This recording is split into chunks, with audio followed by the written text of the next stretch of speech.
it's Lee again. Welcome back to my YouTube channel.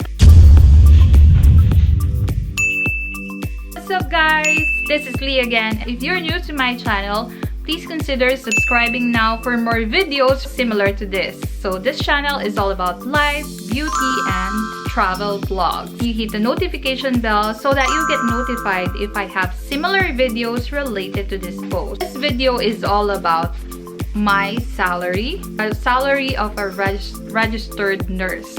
So my salary in the Philippines as a nurse and my salary here in the US as a registered nurse. If you would like to skip the first part of the video, I will put it down below on where you could exactly click on the second part of this video. Without further ado, let's get started. Disclaimer guys, I uploaded this video not to brag or hindi para magmayabang guys. I uploaded this to inspire and help other people who are aspirants, who would like to go here, who would like to have this kind of job, and who would like to know or compare how much are the expenses if they would like to settle and live here permanently.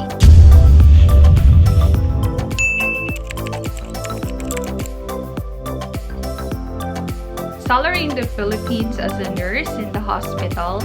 I have 2 years hospital experience in a tertiary hospital in Manila. My salary way back 2015 or 2016 is between 12 to 10,000 pesos range. So guys, I will just share with you the salary range. Of course, we all know that salary is confidential. But I promise you that within that range, andun yung mismong salary ko, okay? And I don't want to get quoted for doing this video just because of that. This video is in connection with my video on how to apply to USA, wherein there are comments asking about the salary. I hope it will answer all your queries all about salary.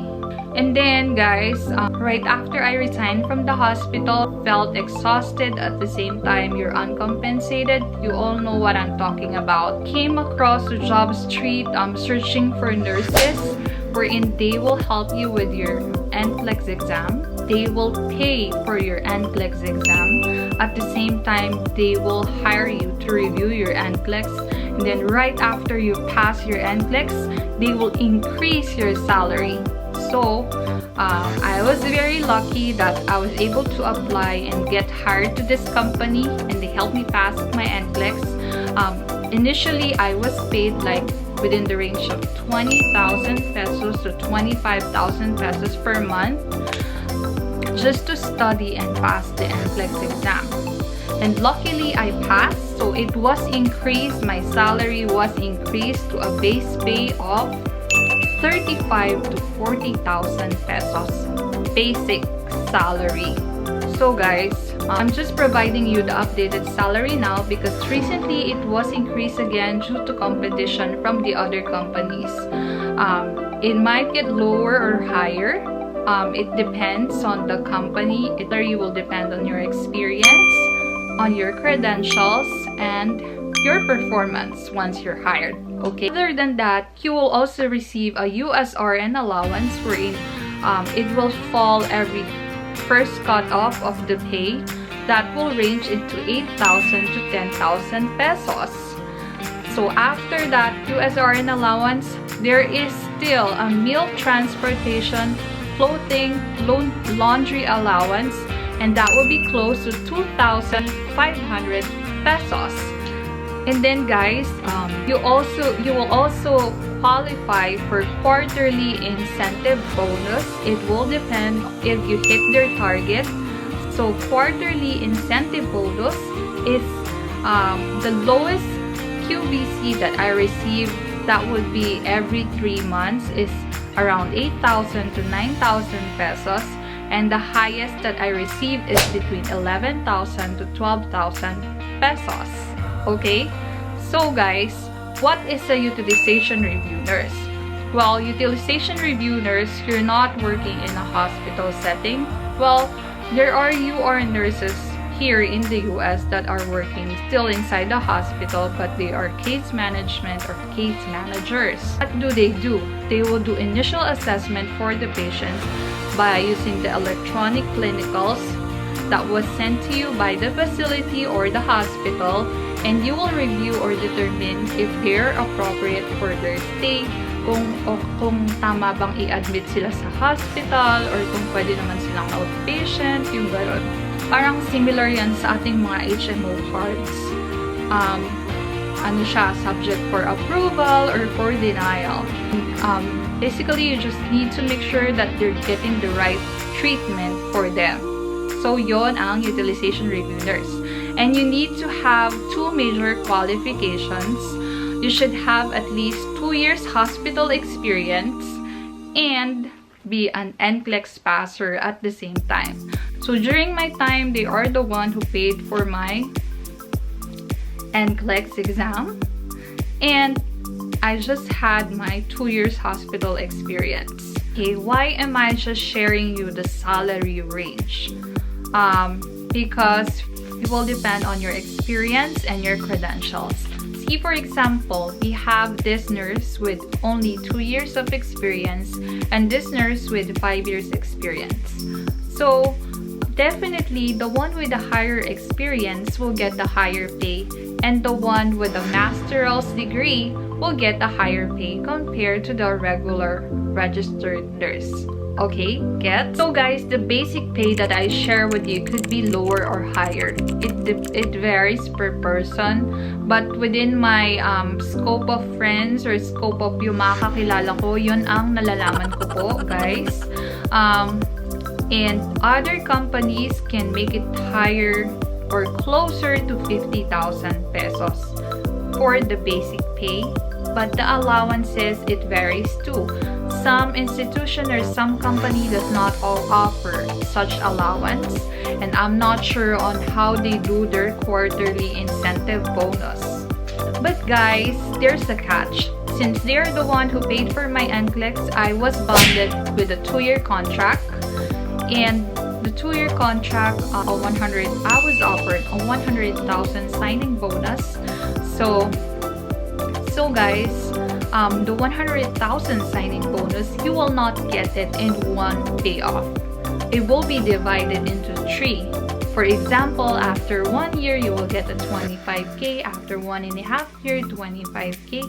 And after you completed the 2 years, it will be the 50,000 pesos remaining, subject to tax. So guys, I will tell you my net pay that I receive every cut-off. So every 15th, for example, that was the time that you will get your program or USRN allowance. So my net pay is going to be between 24 to 26,000 pesos. So that was my take home after the deductions. So in regards to the tax is usually close to 4,000 pesos. And for the 30th pay, since there is no USRN allowance, my net pay is going to be just between 17,000 to 20,000 pesos per every 30. And the tax of that net pay is close to 2,000 pesos. So guys, having a hospital experience, that is, I highly advise for you to practice your nursing in the hospital. Kahit gaano pa ka-busy, kahit gaano pa ka-toxic, importante talaga na meron kang hospital experience. Kasi yun yung magiging stepping stone mo sa lahat ng opportunity, sa lahat ng career opportunity. So just like me, I must admit na I got exhausted. There are times na gusto ko na mag-give up. Meron mga times na umiiyak ako. Pag-uwi ko, sa sobrang busy ko, ganon. Pero tingnan mo guys, after all the hard work, it will paid off after. So I really admire those nurses that has been working for the hospital for more than 3 years or 5 years. Sobrang patient talaga nila. And sobrang passionate, and I believe that they will be blessed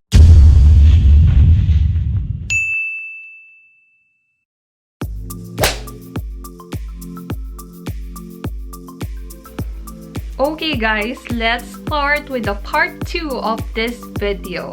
I will share with you guys how much do I earn as a registered nurse here in the USA. If you're interested, just keep on watching or just continue watching. So first of all guys, I would like you to know na the salary range or the salary per hour differs per state.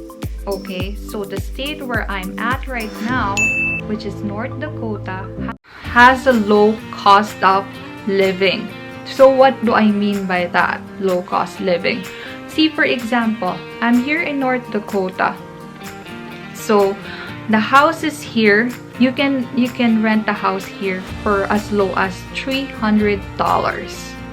Imagine $300. But guys, if that would be through California, the cost of living there is higher. So definitely your pay would be higher and your expenses would be higher too. So yung cost ng bahay mo, usually I'm not sure, but usually it could be more than $1,000 per month. Okay, so just imagine how much is the difference between the living in a low cost of living and living in a state which has a high cost of living. But still, your pay rate would differ to compensate on the cost of living that you have. I will provide you my salary range, my gross pay, my net pay, my taxes, and my bills. So I will try to cover all of it on the second part of this video. So guys, there is what we call an FLC data center, wherein I will put the link down below and I will put a screenshot as well here, wherein you can search the rate of the nurses per state. You just need to choose which state, and then there's a level 1, level 2, level 3 nurses. You just need to search on for registered nurse. So guys, here it is. So ang rate ng nurses sa North Dakota should be $26.35 per hour. Okay? So let me just share with you guys. My rate is a little less than that minimum wage that I should receive. Actually, kwento ko lang sa inyo guys, during my embassy interview, I was questioned on my job offer about my rate per hour. So, the consul who interviewed me was really kind and she is very accommodating. So, she was so concerned for me. She even said that, I just wanted to let you know that you will be paid a little less on the prevailing wage in North Dakota. So she said, this is something that you can raise to your employer, she said to me. So guys, akala ko ilalagay niya na ako sa 221G, which is yung status na pag may kulang kang documents, matututuan-G ka and you need to repeat your interview. But then, in-approve niya pa rin yung visa ko. In-approve niya pa rin ako sa interview ko. So, dahil na-approve ako, ang ginawa ko na lang, in-email ko ngayon yung employer ko. I let them know that the consul was concerned about my salary rate, wherein it doesn't match the hourly salary rate, which is $26 something of North Dakota. So the consul was concerned about me, and then I asked my employer, I sent them an email about what happened with my interview. So I said, the consul told me that my salary wage doesn't match, or my per hour rate doesn't match on the minimum salary wage that I should be getting, which is in North Dakota, that was the time that I found out about the FLC data center, and I checked on the Lefora group of nurses. So guys, you need to know those things. It's very important that you check the FLC data center whenever you receive or whenever you will sign your job offer. Okay? So, kasi dati guys, sobrang excited ako. First time ko kasi mag-a-abroad. Hindi ko alam kung ano yung mga kailangan na rate ko dapat sa job offers. So, dapat aware ka din sa mga rights mo, sa kung ano yung dapat sa'yo. It's very, very important. Check it first. Don't be too excited. Read all of it line by line. Kung ano yung nakalagay sa job offer mo. Okay? Email our HR, the one who actually recruited me or who hired me, and I told her about what happened. And then what she just said is, you were hired because you were given that offer when you applied like 2 years ago, she said. And it's based on your experience. That's what she said. And then after that, sinabi na lang niya, guys, pampalubag loob. After 3 months, there will be re-evaluation.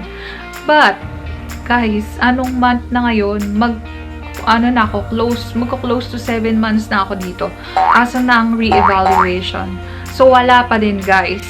So, maybe I need to be proactive or I need to remind them about it para ibigay kung ano yung dapat sa akin. Kasi, di ba, ang hirap naman, tsaka magkano din yun, no? Kahit sabihin mo a little less lang dun sa per hour rate dito. Kailangan ko pa din i-raise yung concern na yon kasi karapatan mo yon. Tsaka pang dagdag din yun ng bills, diba? So guys, I was hired here at the long-term care facility. I'm a night nurse. I work 40 hours full-time per week. You are very much welcome to do a part-time job as long as you don't neglect your duty.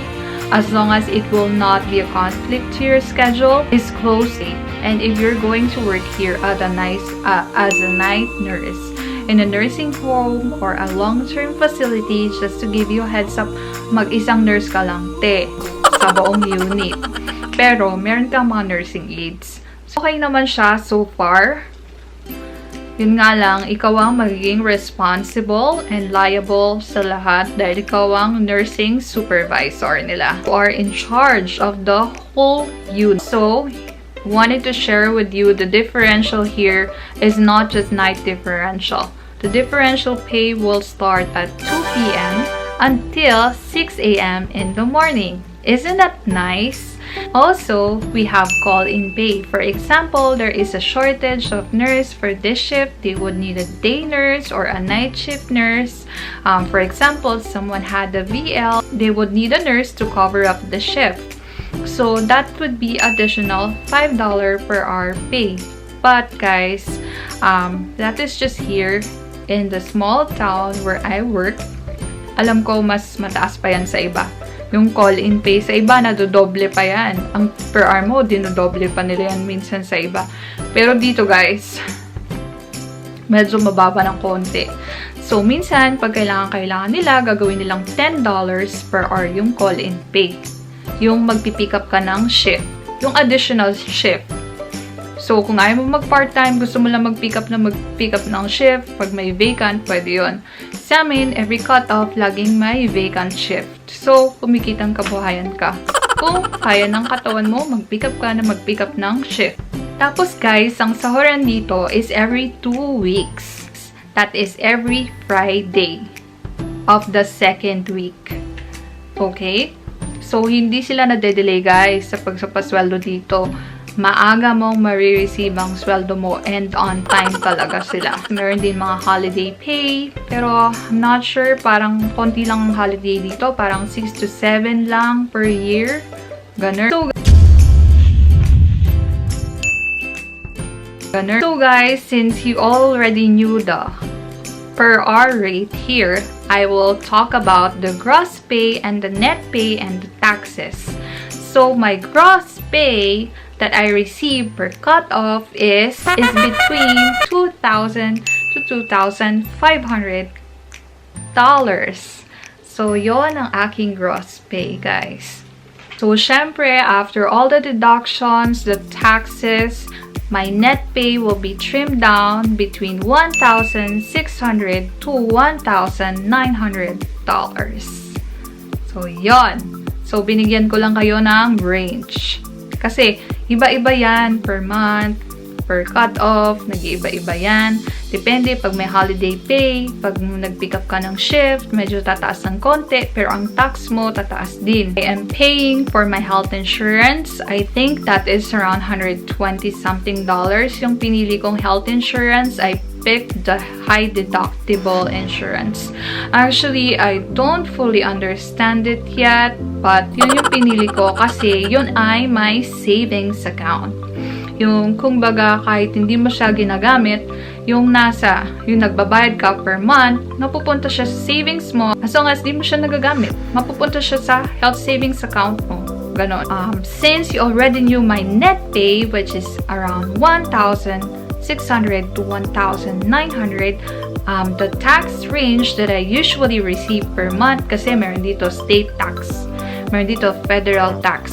So, it varies per state again. Nag-iiba sila, guys. Usually range to $400 to $570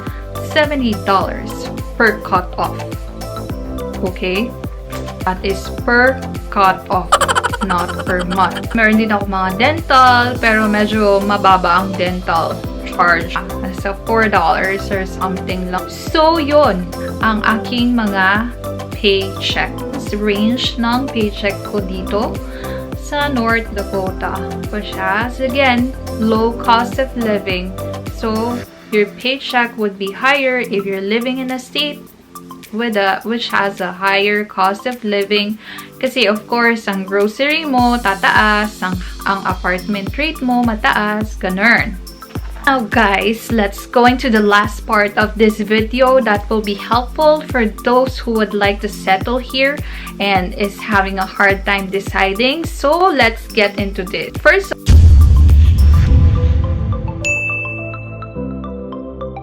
of all, I will share with you my apartment rate. My apartment has 2 bedrooms. It's not fully furnished, but there's a provided washer and dryer. There's a provided stove, and I have a kitchen here, of course, and a fridge.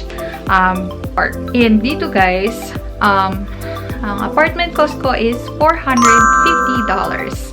So the water is free.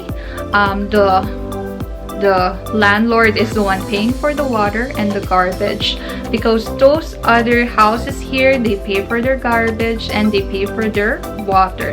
It will depend on your landlord. If you have pets like me, they have a law here, especially on some apartments, that you need to pay for your pets. So other apartments here, they will cost you like $50 per month for having a pet, like cats and dogs. So me, ang sinigil lang niya sa akin guys, is $200 lang for the whole year na yon. Meron kasi ditong lease agreement. So ang contract ko dito sa apartment is good for 1 year. And other apartments, they have 6 months, something. Of course, let's jump into the electricity. Ang electricity ko before, when it was winter, and I'm using the heater, like all day long, I'm using the heater. As in, malamig na malamig talaga siya, guys. Minsan, -20. So, I need to have my heater on always. Like, aalis ako ng bahay, naka-on pa rin yung heater ko. Ganon siya katindi. So, ang electricity ko noon is medyo mataas. Magre-range siya ng $100 to $130 per month. Just because of the heater. But, since it's summer now, here, my bill, it was trimmed down to like $50 to $80 per month. So, depende yan, guys. I'm just using my aircon. I just have a fridge here. I seldom watch TV. I usually charge. Yun mga ganun. Tapos, yung ilaw ko sa kwarto, most of the time, nakabukas yung ilaw. Then, of course, guys, you need a car. So, malalayo ang mga bilihin dito. Wala ditong kagaya ng sa Pilipinas na yung palengke, 10 minutes away lang, walang mga ganun.